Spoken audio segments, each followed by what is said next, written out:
the creative state itself is an equivalent of being fully present.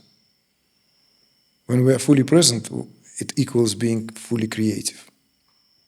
It depends how we talk about it. It's just the way of how we prefer to look at it. So, at least to me, when I speak about this, about presence, it's not some kind of clinical presence. It's not a clinical presence of the witnessing state of consciousness when I stand aloof from everything else. No, it's a state of exaltation. It's a state of perpetual wonder, perpetual renewal of reality.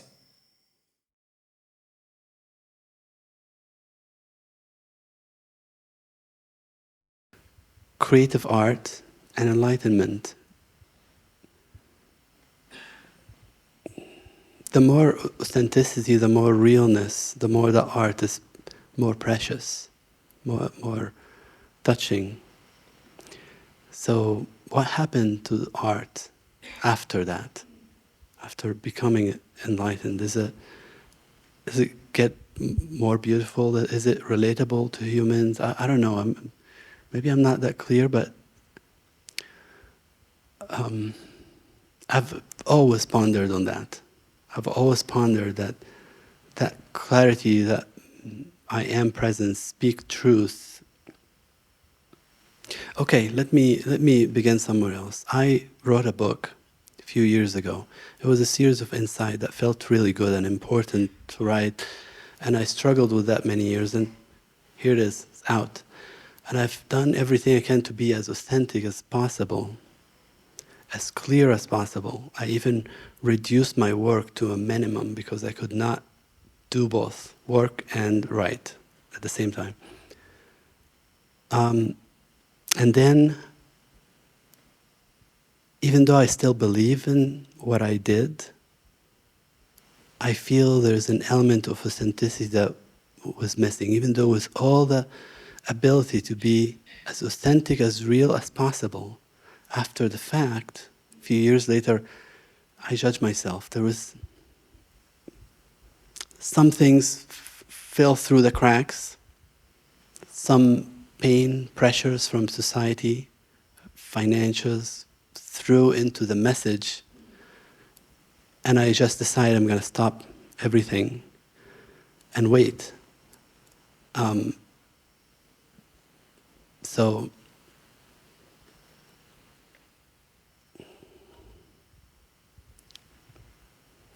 do I need to more explain? No, I'm just listening to you and wondering what angle to take here, because there's not really, I don't detect a pressing question there. I could feel that there's a sense of curiosity about this, right? It's not something that, this is why I've asked you to maybe speak a little bit more about that, the creative process, the creativity per se, being an artist, that's as an attitude in life, and enlightenment, right? This.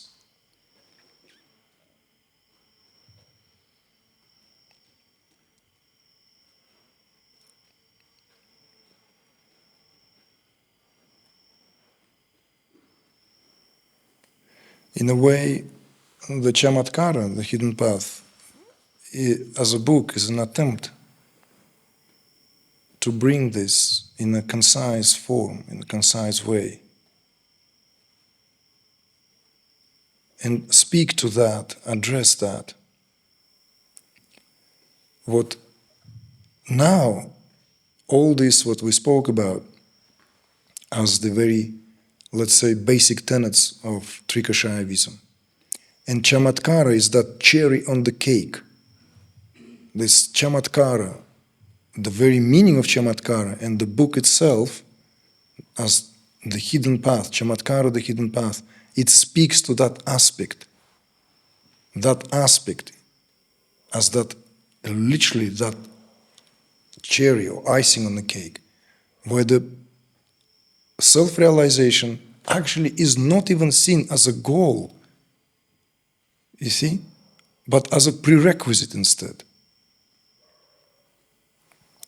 In as far as the highest aspirations of what human life is here for, all Kashmiri sages of that tradition, and not only them, agreed that that is a prerequisite. It's a must, so as to be able to experience and express the fullness of that, what is otherwise goes on behind the scenes, ceaselessly. So this part somehow didn't make the book, or didn't make into this book. But if this was addressed before, it would have been definitely an addition, transcribed and included. But there is something quite fascinating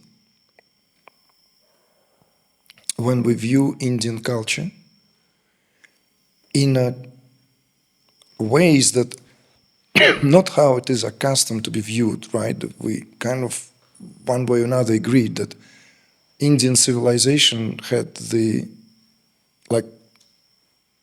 certain assigned, predetermined, predestined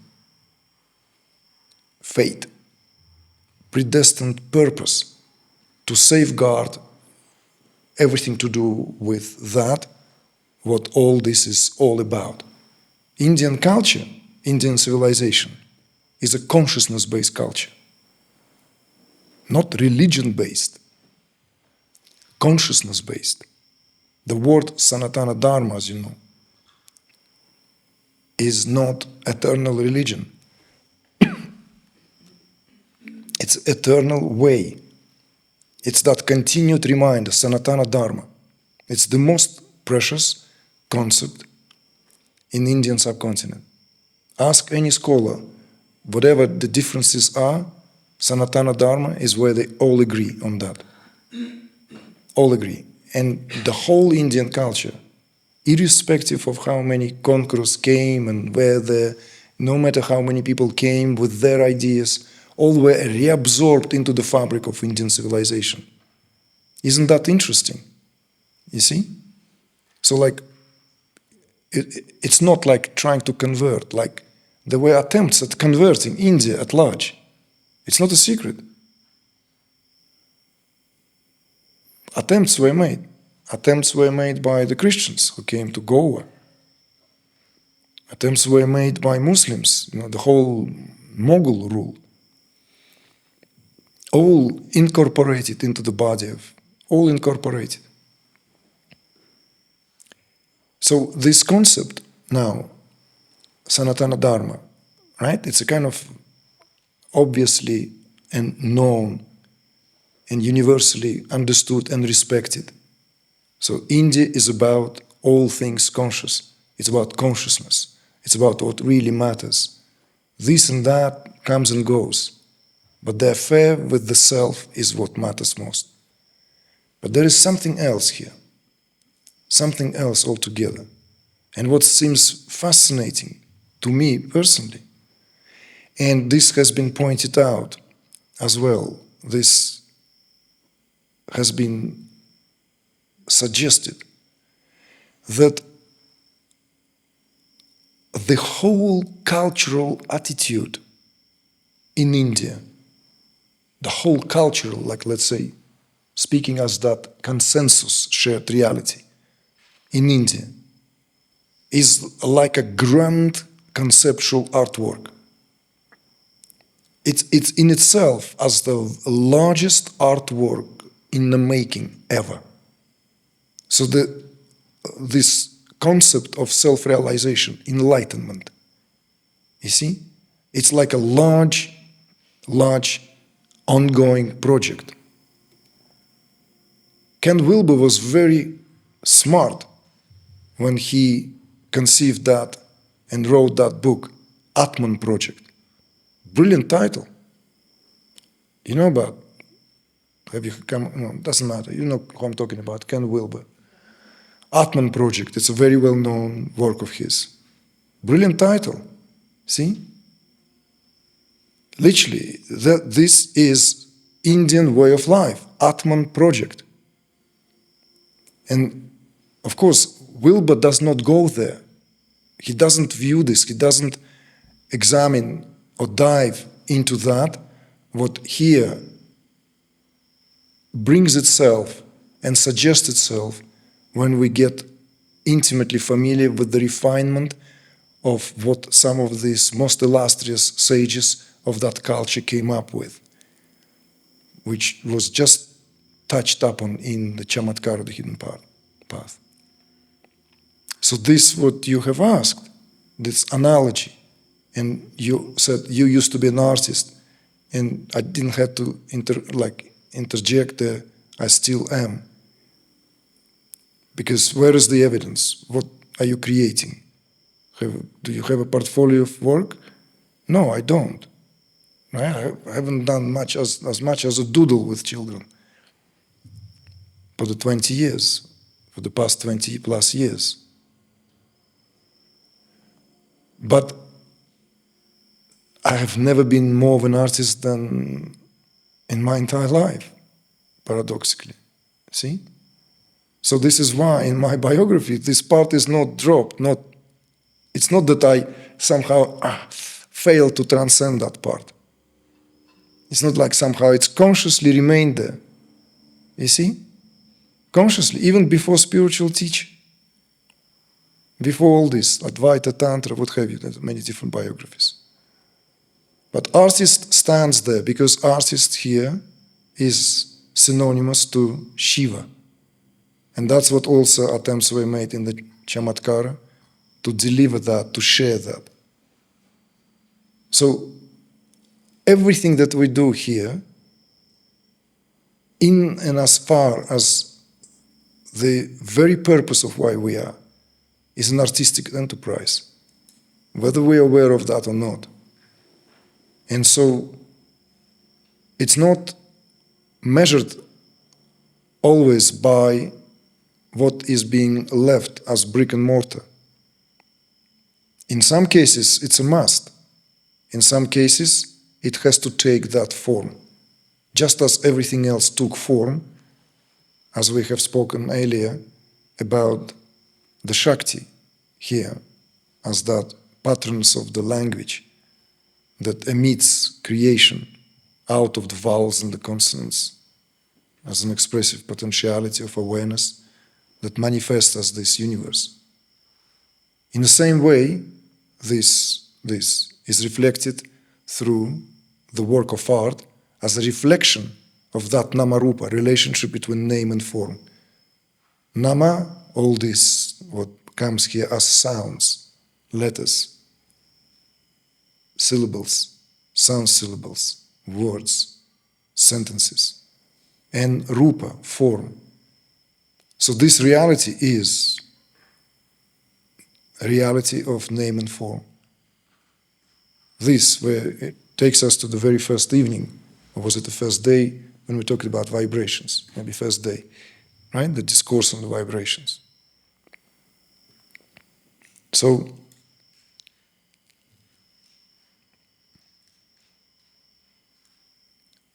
the creative state itself is an equivalent of being fully present.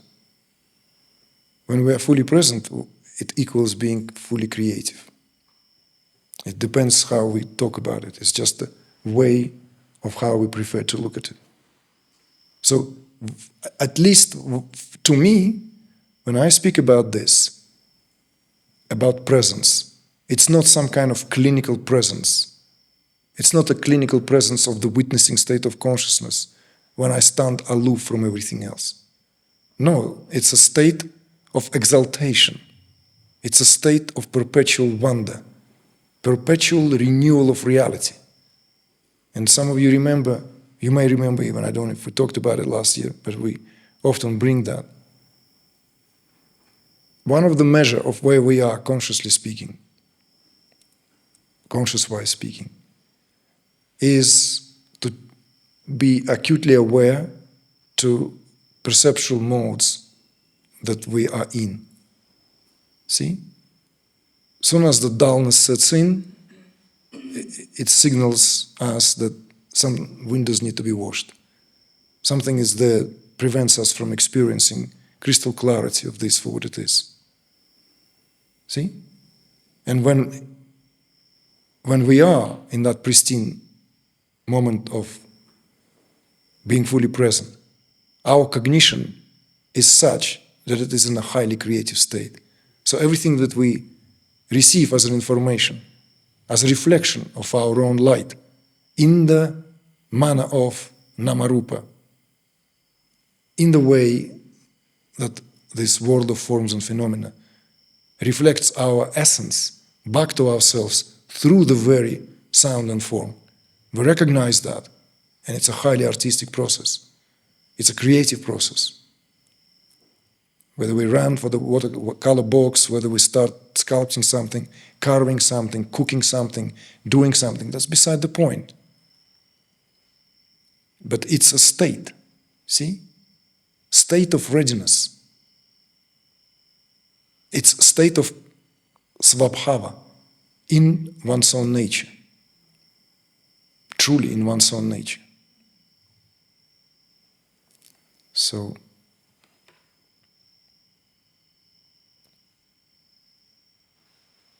you did answer my question. Yeah. So that road to enlightenment is also on the road of completeness of that art expression, right? Like, maybe it's not. yeah, it's a work of art, but always in progress. It's always in progress. Yeah, it's always in progress. Why is it always in progress? I don't want to begin to explain that. To me, it's boring. The work in progress sounds good already. See, it's not that it's postponing it. We're not talking about that. No, it's in progress. This is Spanda as well, another view on Spanda.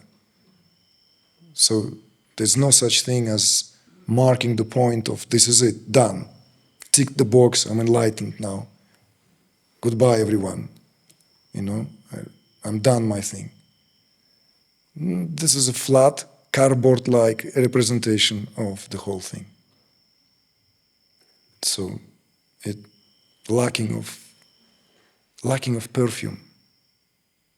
It needs to have dimensions that are tactile, but also elusive to categorization.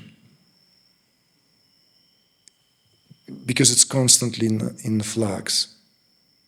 It's constantly molten, ready to be something it comes into form and melts back into. It renews itself because that's its nature.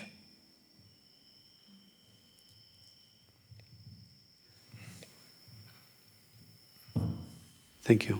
Thank you, Muhammad. Thank you.